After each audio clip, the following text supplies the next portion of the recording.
Maintenant, ce que les entreprises qui sont dans le secteur de la savonnerie, c'est que en tant que consultant, pour pouvoir rassurer d'abord un client, on passe par ce qu'on appelle un échantillon gratuit.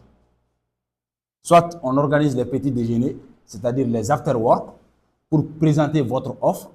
Par exemple, si vous êtes dans le domaine de la santé, vous pouvez inviter les gens qui sont dans ce secteur pour leur proposer quelque chose. C'est ça qu'on appelle échantillon gratuit ou des after-work. Je ne sais pas si vous avez l'habitude de participer à des after-work.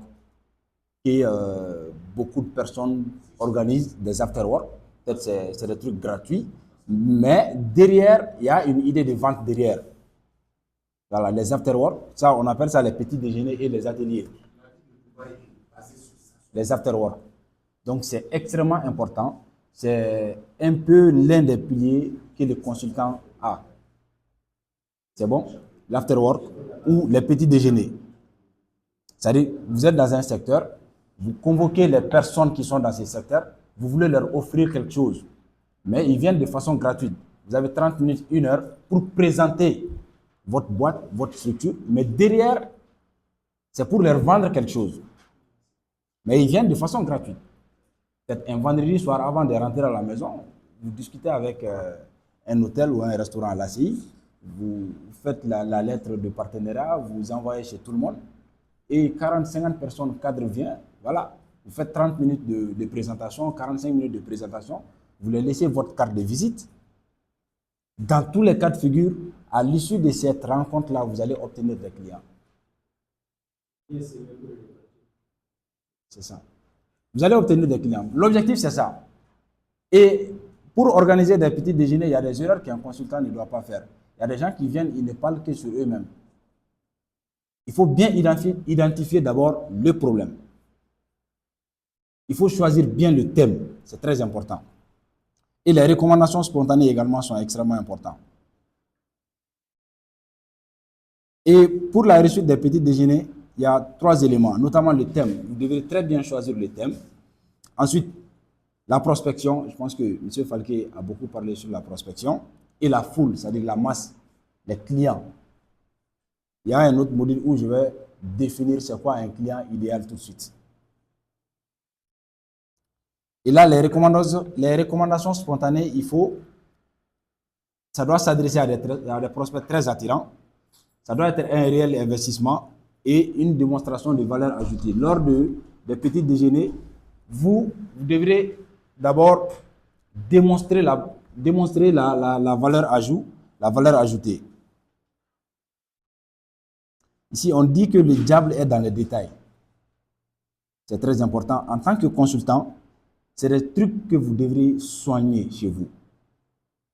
Votre photo de profil, votre adresse mail, le véhicule que vous conduisez, c'est extrêmement important. En tant que consultant, vous êtes positionné dans un secteur bien défini, tout de vous compte. Je ne sais pas si on se comprend à ce niveau. C'est extrêmement important. Il y a des gens qui ont raté Oui, non, l'image, tout de vous compte. C'est ça, on dit le diable est dans les détails. Des fois, vous pensez que les gens ne vous observent pas, mais vous allez c'est-à-dire rater des marchés à cause d'un petit truc, d'un petit détail. Tous les détails chez vous comptent. Votre façon de persuader les gens, votre façon de communiquer, votre façon de s'habiller, les véhicules que vous conduisez, tout. Même la proposition commerciale, les documents que vous allez présenter. Est-ce que c'est sur PowerPoint? Est-ce que c'est en PDF? Est-ce que c'est en copie dure? Tout de vous compte. Les blocs-notes que vous utilisez, est-ce que c'est le nom de votre cabinet qui est là-dessus? C'est des détails qui sont extrêmement importants quand nous sommes dans la vente de conseils.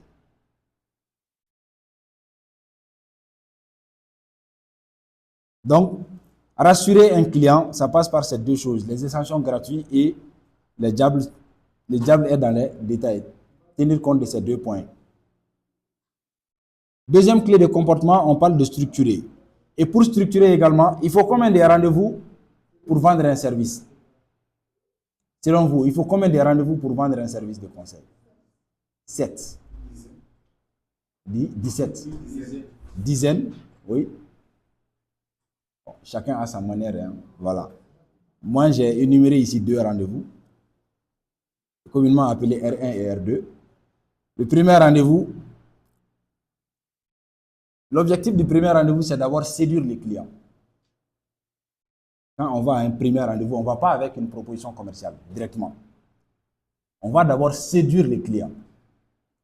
Et la seconde, c'est d'aller chercher à comprendre d'abord les clients. Et là, on parle du questionnement. Un consultant doit avoir l'art du questionnement. Pour que les diagnostics puissent être pertinents, il faut que l'art du questionnement doit être un outil que les consultants a. Savoir bien poser les questions. Et le deuxième rendez-vous, on va maintenant avec la proposition commerciale, parce que le premier, les informations. Quand on a les informations, on revient. Maintenant, le deuxième rendez-vous, on va avec la proposition commerciale. Maintenant, la proposition commerciale, ça doit être très convaincant, parce que là, avec essayer de comprendre le client en R1, on a déjà recensé toutes